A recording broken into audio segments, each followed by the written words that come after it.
नमस्ते दोस्तों, स्वागत है आपका हमारे लाइफ अनलिमिटेड मोटिवेशनल चैनल में। हमारा मन हमारे कंट्रोल में नहीं होता है। मन के खेल बड़े निराले होते हैं। आइए जानते हैं बुद्धा की इस कहानी से। मन के इस खेल को जो समझ गया, उसने अपने जीवन को बदल दिया। एक समय की बात है, बंगाल की खाड़ी के किनारे एक छोटे से शांत गांव में भैरव नाम का एक युवा लड़का रहता था। भैरव अपने क्रोधी स्वभाव और चंचल मन के कारण गांव भर में प्रसिद्ध था। उसका मन हमेशा विचारों से भरा रहता था। इस तूफान ने उसके मन को एकदम बेचैन कर दिया था। उसके जीवन से मानो शांति गायब हो गई थी और वह हमेशा अपने ख्यालों में खोया रहता था और तनावपूर्ण जीवन जी रहा था। उनके अशांत मन और क्रोध के कारण उनके अपने परिवार के सदस्यों और गांव वालों से भी संबंध अच्छे नहीं थे, जिससे वह और भी अधिक अकेला और अपमानित महसूस करने लगा। वह और भी अधिक मानसिक तनाव की स्थिति में चला गया था। एक समय की बात है, भैरव अपने गांव की गलियों में घूम रहे थे। तभी उनकी मुलाकात महात्मा बुद्ध से हुई, जो एक पेड़ की छाया के नीचे ध्यान में बैठे थे। महात्मा बुद्ध के चेहरे से निर्मल शांति की आभा झलक रही थी। इस असीम शांति में भैरव महात्मा बुद्ध की ओर आकर्षित हुए। जब भैरव महात्मा बुद्ध के करीब आया तो उसे अपने आसपास एक सकारात्मक ऊर्जा का एहसास हुआ। भैरव को एहसास हुआ कि इस असीम शांति और सकारात्मक ऊर्जा का स्रोत कहीं न कहीं महात्मा बुद्ध के भीतर ही था। इसलिए वह वहीं बैठकर उनकी आंखें खुलने का इंतजार करने लगा। थोड़ी देर बाद जब महात्मा बुद्ध की आंख खुली तो उन्होंने एक युवा लड़के को अपने सामने बैठा पाया, जो बहुत तनावग्रस्त और नकारात्मक भावनाओं से भरा हुआ लग रहा था। भैरव ने महात्मा बुद्ध की ओर हसरत भरी निगाहों से देखा और बड़ी विनम्रता से कहा, गुरु, मेरा मन बहुत अशांत है और मेरे मन के विचार मुझे खाए जा रहे हैं। मुझे एक पल के लिए भी शांति महसूस नहीं होती। क्या आप मुझे सिखा सकते हैं कि मैं अपने अशांत मन को कैसे शांत करूं? महात्मा बुद्ध ने भैरव की पीड़ा को समझते हुए करुण दृष्टि से देखा और कहा, मेरे प्यारे बच्चे, मैं तुम्हें एक कहानी सुनाना चाहता हूँ। इस कहानी में मानसिक शांति और खुशी के रहस्य छिपे हैं। क्या आप कहानी सुनना चाहेंगे? भैरव ने हाँ में सिर हिलाया और पूरी एकाग्रता से कहानी सुनने को तैयार हो गए। उसके अंदर जिज्ञासा चरम पर थी। बहुत समय पहले की बात है, एक नगर में शक्ति नाम का एक आदमी रहता था। शक्त बेहद महत्वाकांक्षी व्यक्ति था और उन्हें हर काम में लोगों से डांट जरूर पड़ती थी। यदि उसे किसी से असफलता और बुराई सुनने को मिलती है तो वह गहरी चिंता और तनाव में चला जाता है। उनका मानना था कि सफलता और भौतिक शक्तियां वांछित खुशी देंगी, लेकिन वह जितना सफलता और प्रशंसा के पीछे भागता था, उतना ही मानसिक तनाव में डूबता जाता था। लेकिन अचानक शक्ति का सामना उस समय के मशहूर महात्मा बुद्ध से हो गया, जिसका नाम महाकौशल था। महाकौशल अपने शिष्यों को ध्यान की शिक्षा देते थे और वह स्वयं एक बहुत ही ध्यानमग्न और प्रबुद्ध व्यक्ति थे। महाकौशल की अद्भुत एकाग्रता से प्रभावित होकर शक्ति ने उनसे अपने भटकते मन को शांत करने का उपाय जानना चाहा। शक्ति ने कहा कि महंत हमेशा सफलता के पीछे भागते हैं और लगातार अधिक हासिल करने की कोशिश करते हैं, फिर भी मुझे कोई क्षणिक संतुष्टि या आत्म संतुष्टि नहीं मिलती। इस निरंतर बेचैनी के बीच मैं शांति कैसे पा सकता हूँ?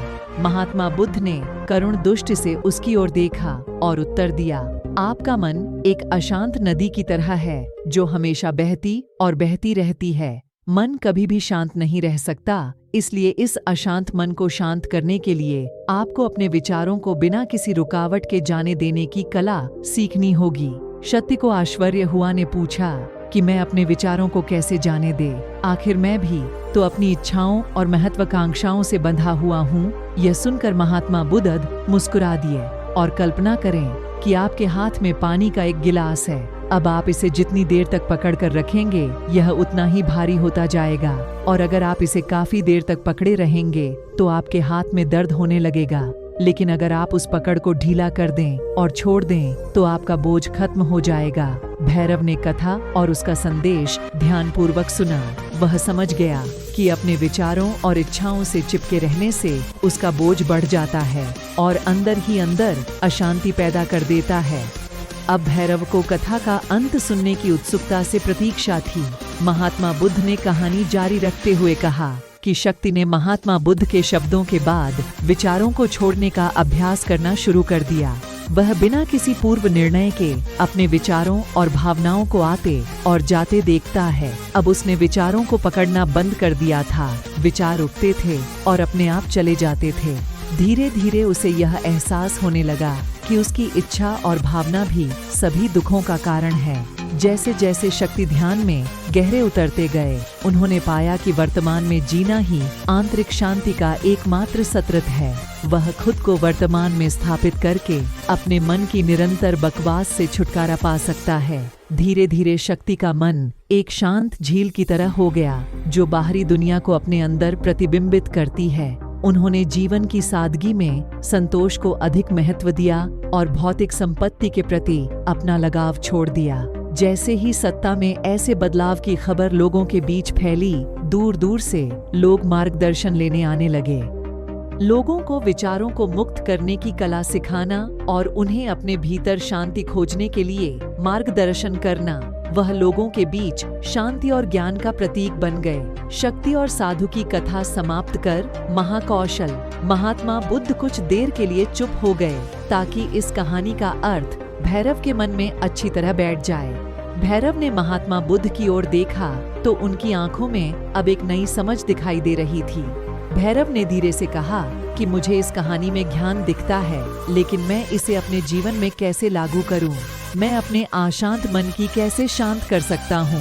भैरव के इस सवाल पर महात्मा बुद्ध गर्मजोशी से मुस्कुराते हैं और फिर कहा कि अशांत मन को शांत करने का अभ्यास आत्म जागरूकता से शुरू होता है। अपने भीतर उठने वाले विचारों का निरीक्षण करने के लिए प्रतिदिन कुछ समय निकालें। उन भावनाओं पर ध्यान दें जो आपके मन में आती हैं और देखें कि वे कैसे आती हैं, और आकाश में गुजरते बादलों की तरह चले जाओ। भैरव ने आंखें बंद कर लीं और महात्मा बुद्ध के कहे अनुसार आपने विचारों का अवलोकन करने लगे। जैसे ही उसने अपने भीतर उठने वाले विचारों पर ध्यान देना शुरू किया, उसे एहसास हुआ कि इसलिए उसे चिंता और इच्छाओं की एक निरंतर धारा अपने अंदर बहती हुई महसूस हुई। सिर्फ एक एहसास ने ही नहीं, उसे एक अद्भुत शांति का एहसास कराया। उन्हें यह भी एहसास हुआ कि यह सभी विचारों और भावनाओं से अलग है। महात्मा बुद्ध ने आगे कहा कि जैसे शक्ति ने खुद को सभी मोह माया से अलग कर लिया था, अपने मन को अशांतकारी विचारों और भावनाओं से मुक्त करने का अभ्यास विकसित करें। बिना किसी पूर्वाग्रह के विचार को वैसे ही स्वीकार करें जैसे वह आता है, और फिर धीरे धीरे उन्हें जाने दें और अपना ध्यान वर्तमान क्षण पर केंद्रित करें। लेकिन भैरव ने टोकते हुए कहा कि क्या होगा अगर विचार और भावनाएं इतनी मजबूत हों कि वे बनी ही रहें और दिमाग से निकलने से इनकार कर दें। महात्मा बुद्ध ने भैरव की बात पर सहमति जताते हुए सिर हिलाया और कहा, ऐसे कई मौके आएंगे जब आपके मन में सवालों का बवंडर चला रहा होगा। जब आपका दिमाग आपकी बात ही नहीं सुनेगा, तो ऐसे में आपको अपनी सांसों की ताकत पर विश्वास करना होगा। एक बार फिर भिक्षु ने भैरव से कहा, अपनी आंखें बंद करो और अपनी सांसों पर ध्यान केंद्रित करने के लिए अपने पेट को ऊपर उठता हुआ और मथता हुआ महसूस करो। महात्मा बुद्ध ने बताया कि जब भी आपका मन अशांत हो तो तुरंत अपनी सांसों पर लौट आएं। सांस की वाद्य गति आपको तुरंत वर्तमान के चरणों में वापस खींच लेगी और आपको शांति का अनुभव कराता है। एक महात्मा बुद्ध के निर्देशानुसार आने और जाने वाली सांसों पर ध्यान केंद्रित करने का प्रयास किया। इस छोटे से व्यायाम से उन्हें मानसिक शांति का अनुभव हुआ। उसे याद आया कि उसकी सांसें हमेशा उसके साथ थीं, जो उसे वर्तमान क्षण की याद दिलाती थी। आराम और शांति लाता है। भैरव के इस विकास को देखकर महात्मा बुद्ध मंद मंद मुस्कुराए और बोले, मेरे प्रिय, बेचैन मन को शांत करना एक ऐसी साधना है जिसके लिए बहुत प्रयास और दृढ़ इच्छा शक्ति की आवश्यकता होती है। क्योंकि लगातार व्यायाम से मांसपेशियां मजबूत होती हैं, उसी तरह नियमित अभ्यास से मन भी शांत होता है। स्वीकृति में सिर हिलाते हुए एक महात्मा बुद्ध को धन्यवाद देते हुए उन्होंने वादा किया कि आज से वह अपने अशांत मन को शांत कर सकेंगे और अपनी गैर शक्तियों को मुक्त कर सकेंगे और अपने भीतर शांति पाने के लिए इस यात्रा पर निकलने में सक्षम हो सकें। महात्मा बुद्ध ने भैरव के कंधे पर हाथ रखा और कहा कि मुझे आपकी क्षमता पर बहुत विश्वास है और आपको जल्द ही अपनी आंतरिक शांति मिलेगी। लेकिन याद रखें कि यह आसान नहीं होगा, लेकिन अगर आप दृढ़ इच्छा शक्ति और खुले दिल से प्रयास करेंगे तो आप निश्चित रूप से वह टुकड़ा आपके अंदर है। उस दिन से भैरव अपने अशांत मन को शांत करने का प्रयास करने लगे और हर दिन ध्यान करने के लिए एक अलग समय निर्धारित करें। उसने अपने मन में उठने वाले विचारों को बिना किसी रोक टोक के जाने दिया और अपनी सांसों के जरिए खुद को वर्तमान में बनाए रखने की कोशिश की। समय के साथ अभ्यास करते हुए भैरव को अपने अंदर शांति का अनुभव हुआ। जैसे जैसे समय बीतता गया, भैरव को ज्ञान और शांति का स्रोत कहा जाने लगा।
गांव के लोग अपने अशांत मन को शांत करने के लिए भैरव के पास आते हैं।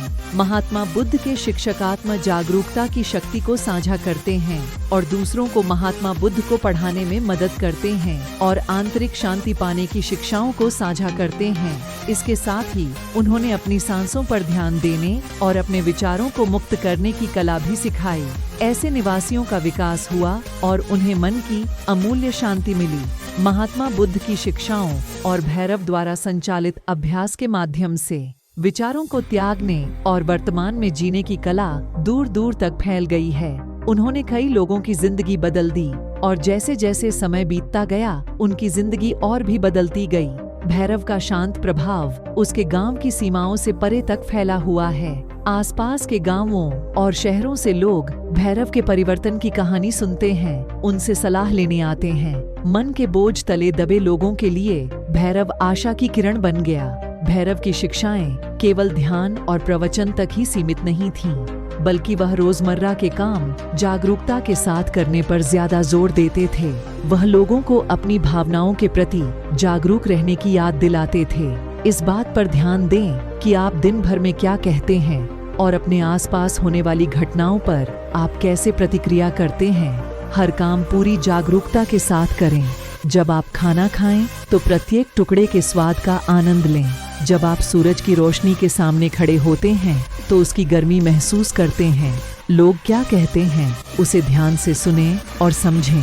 छोटे छोटे बदलावों से लोगों के जीवन में चमत्कारिक परिवर्तन आए। भैरव की शिक्षाओं से लोगों ने सीखा कि जीवन का आनंद वर्तमान में जीने में है। दोस्तों, मुझे आशा है कि आपने इस वीडियो से बहुत कुछ सीखा होगा। धन्यवाद।